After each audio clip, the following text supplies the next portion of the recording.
দিলাম 1 চামচ, আদা বাটা দিলাম 1 চামচ,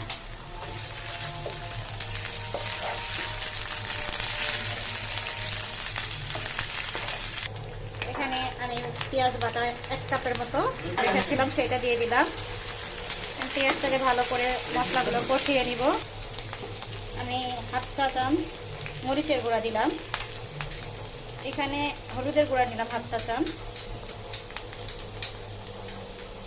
এখানে আমি সামান্য লবণ দিয়ে দিলাম, এখানে বাদাম বাটা দিয়ে দিচ্ছি। সব মশলা দেওয়া শেষ দিয়ে আমি আরেকটু কষিয়ে নিব।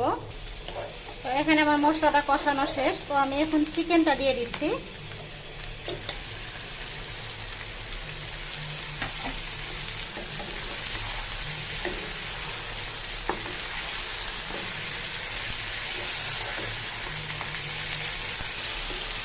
এখানে আমার প্রায় মাংসটা কষানো হয়ে গেছে।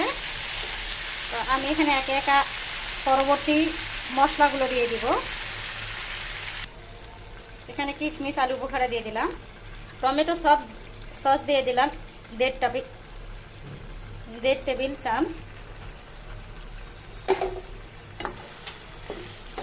এখন সবগুলো ভালো করে কষিয়ে নিব। এখানে আমার মাংসটা কষানো হয়ে গেছে, তো আমি দুধ দিচ্ছি।